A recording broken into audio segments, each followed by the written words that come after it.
The Nissan Pulsar GTI-R, aka Baby Godzilla, originally spawned from the humble Nissan Sunny, then homologated by Nissan to run in the Group A 1991 World Rally Championships against the likes of Mitsubishi, Ford, Lancia, Toyota, Subaru and more. And although its WRC success was varied, it was still enough to cement the GTI-R into the Boy Racers Hall of Fame. With its radical bonnet vents, 227 bhp 2-litre turbo engine and its Atessa 4-wheel drive system, the Pulsar was one of the OG hot hatches of the 90s.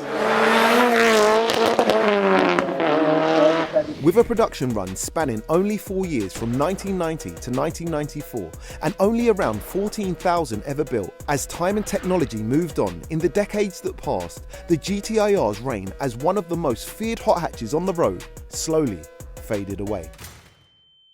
With estimated numbers of the Pulsars now believed to be as little as under 100 still left on the UK roads, today, in true enthusiast fashion, we revisit this forgotten icon, but in the form of a fully built, lightweight, fast road inspired creation, capable of running twice the power the original Pulsar left the factory with. Today, we find out why they call it Baby Godzilla.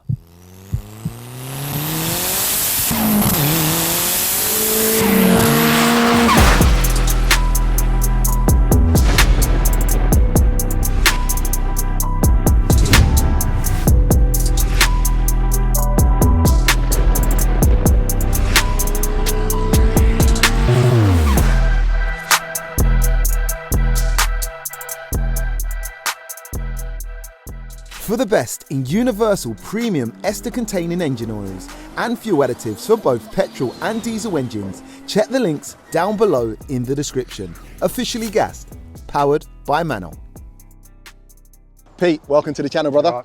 Mate, I'm good. It's a good day. We've got a Nissan Pulsar GTI-R. It's such a cool car, and you've built this one to a crazy level. A lot of time and effort and work that you've put in yourself, right? Most of it, yeah. Apart from the wiring and the roll cage, I've done pretty much everything myself. And that's the crazy thing, and I know my viewers will love that. Someone who's actually went out and they've built it, not bought it. Like, you know what I mean? It was a learning curve.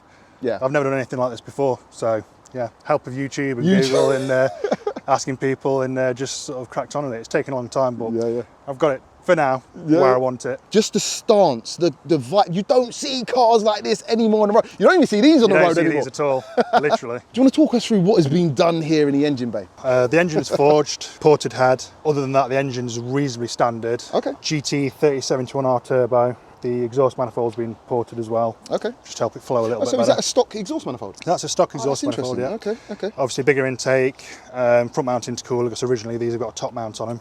Ah, interesting. Oh yeah, hence all the scoop at the front. The scoop at the front to try and cool them. I think they were called like the interwarmer at one point. I think they were pretty useless. But so yeah, got rid of all the PCV valve, a load of pipes and stuff, and just ran it all to a catch cam. Nice. Does the job. The gearbox is straight cut, first to fourth gear with a standard fifth, and it's been shot peened to try and strengthen it. Gearboxes, bit of a sore subject for a Nissan Pulsar owner, right? Yeah, just a little bit. How many gearboxes have you been through? In this one, this is my second Pulsar, and this one I think I've done like 8 or 9 possibly. Wait, people haven't serviced their car 8 or 9 times in its lifetime. Honestly, that's been like the pain in the arse for me with this car has been gearboxes. Literally just third gears, fourth gears, the case splitting open. It's been hard work. It's been hard work. Yeah, sore subject for sure. But you feel like at the moment, touch wood, with the straight cut gears and everything, we're in a good place? Touch wood. Touch wood. What I also love about this car is too, you've got the side exit here, which looks really cool. Oil cooler sat at the front here too, just for that extra cooling. It's it's that old school 90s era Jap. This is me. This is a bit of me, man. Like honestly, I've been saying off camera, this has just made me want one. I haven't even driven it, just looking at it. Talk us through, I know it's not running as much as it can, but it's still running with power. So it used to be around 450, but at the minute it's 400. So when I took it off the road and did all the work to it, put it all back together, basically new ECU and wiring injectors, the guy who mapped it, it surges a little bit, so he's capped the boost at like 1.7 bar. Sure. So it's, I think it's probably around 400, so it goes well. Cars from this era, and it's hard to speak to the youth of today. They get their Golf Rs and a remap and they're doing 500 or whatever brake horsepower. That these are stripped out well, in this case, it's a stripped out, lightweight driver's car. You've got to pedal it. You've got to drive it. Do you know what I mean? And, and 400 brake horsepower in something like this translates generally to a bit more fun than 500 brake in a Golf R, let's say. Definitely, yeah. You've got to have your wits about you with it, especially when it's wet like this. On these tyres, AR1s. Yeah, AR1s, they're like literally... cold, wet, they love it. As bad as it can get for a tyre in these conditions. Can we have a look inside? Because it is, bro, like, I mean, it's a masterpiece under the bonnet. And it is race car, clean vibes inside here. Fully stripped out, flock dash, cage. Tell us about it, bro. Cut the floor out to lower the seat and get the seat lower down, obviously with me being tall. Yep.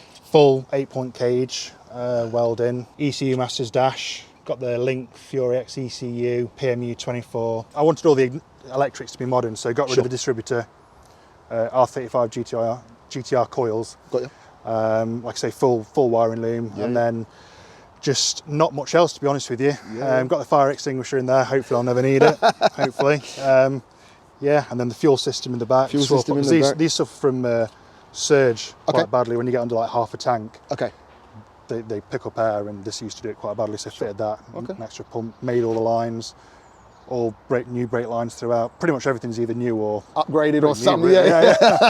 But also adding to the lightness, we're on Perspex, and weren't you saying it's something? So yeah, the boot lid is fiberglass, and then obviously Perspex windows at the back.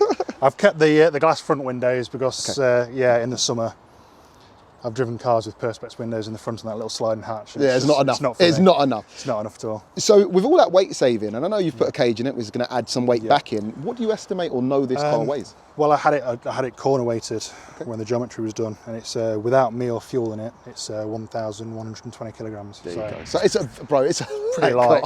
Carbon bonnet as well, which I mean the standard one of these are crazy how heavy these are. Okay. So save quite a bit of weight. K-Sport 8 pots on the front. I can't remember what size disc it is. Nice. And then Seeker, I think it's 4 pots on the back.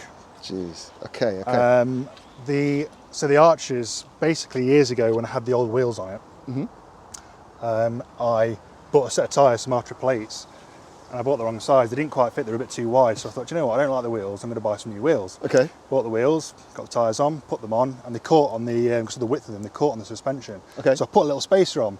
Then it started catching on the outside of the arches, and I thought, you know what, the arches are rotting anyway. I thought, sorry, I'm going to cut them out and put some arches on. I'd seen a car in Europe with arches on. I thought, you know what, it looks cool. I've never seen another one, so I just thought I'm going to go for it. I've got nothing to lose.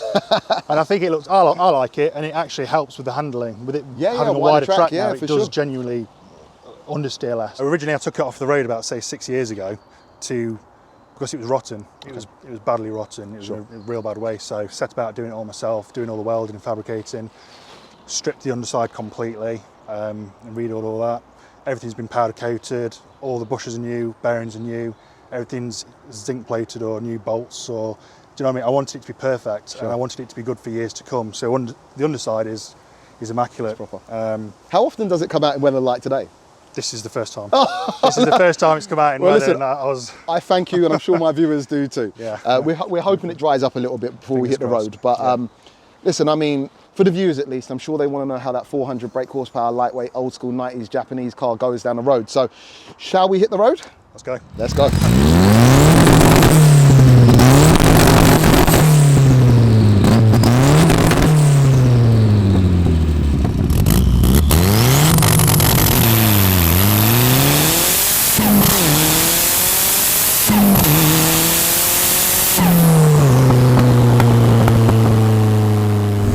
Pete, Nissan Pulsar time. Give us our first taste.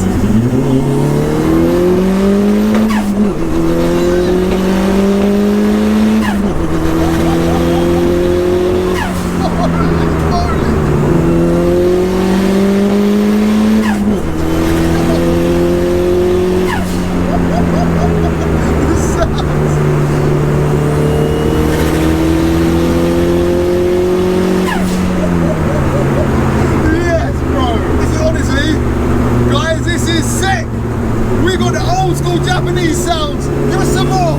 We got the boost. Stripped out lightweight, 400 brake horsepower. Bro, this is moving like a 500 brake horsepower modern car.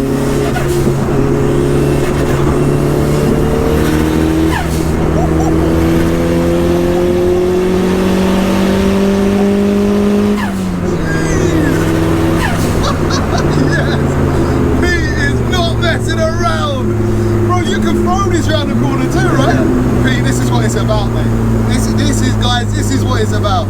You're driving the car, stripped out, lightweight. As I say, like 400 brake horsepower is a number that is here, but yes, it doesn't sound like the biggest number, but when you're in a lightweight, stripped out car that you're driving, bro. You feel it, don't you? You feel it.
It's mad, but obviously you know the car. Yeah. It's like, bro, this is just everything, the sounds.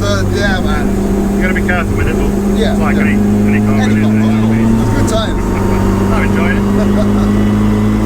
Like I say, I want to build the engine in the future, more power. Yep. Get the gearbox done, and yeah, just have it even better. Yeah. I mean, get more responsive as well. Yeah. But I think you've got it at a good level right now. I would say it's nice.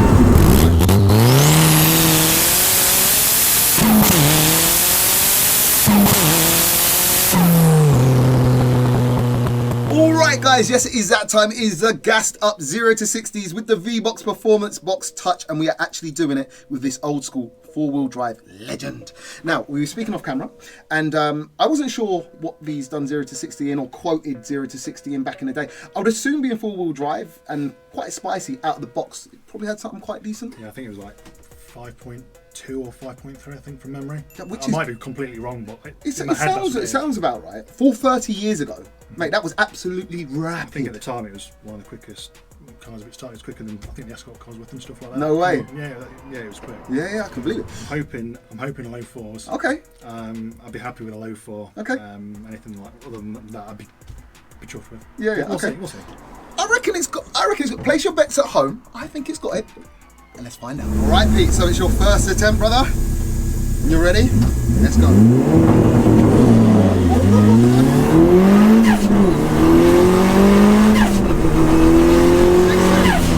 Okay, alright, so your first attempt was a 5.24. Yeah. So maybe in the realms of what they come out of the factory with. But of course, 2 people in it, ideal conditions, road not completely dry, a little bit of fog there. Yeah, it did, to be fair. Do you want to go again? I'll give it one more go. Alright, it's going again. Alright, Pete, it's your final attempt, mate, whenever you're ready.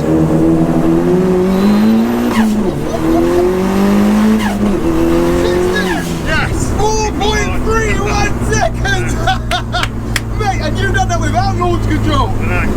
Right, hey, that is savage. Absolutely savage the way that took off. I knew it had it in it. I'll put the leaderboard up right now. I'm not sure where you're ranking, but regardless, bro, this is just cool. Thank you so much, bro. I appreciate this, man. This is the second Pulsar I've been in, but the second Pulsar ever, if that makes sense. This car is, honestly, it's sick, guys. I love this kind of stuff. It's, as I've said before, it's that 90s, it's that old school, raw, Japanese, that, in my opinion, it's the kind of the glory days of engineering, like, you know. Also, Pete is a very tall gentleman, and I am a bit vertically challenged. And this seat is not on rails, so I'm going to be driving it like a, I don't know, it's bear with me. Yeah, guys, I'm literally like, my vision, I can just see over the steering wheel.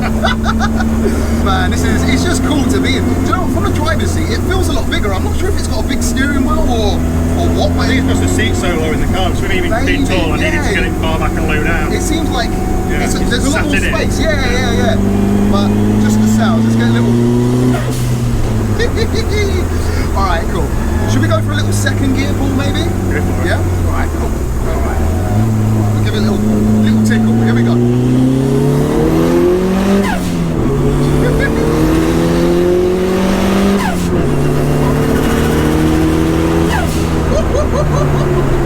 Bro, that is mad. That is mad, bro, in gear. is nice. The gearbox is quite tight. It's not time for a pulsar. But man, this is honestly, I don't know what makes this more interesting. The fact that I'm driving such a sick, old school rare car, the fact that I can barely touch the pedals whilst I'm driving it, but it all adds to the theatre.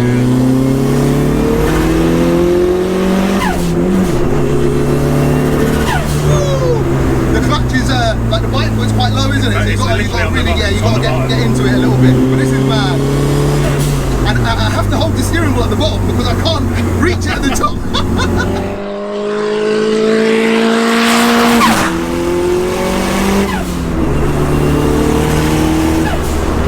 That's it, you put your foot down, there's a little bit of turbo lag and then the boost comes in and you're pinned back on the seat.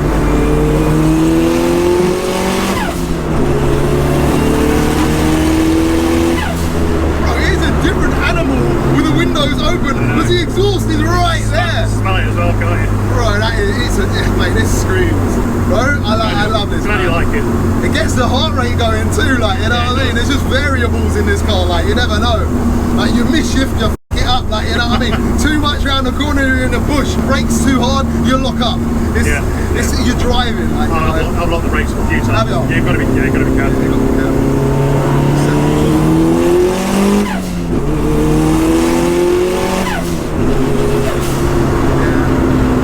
This is epic, absolutely epic, absolutely.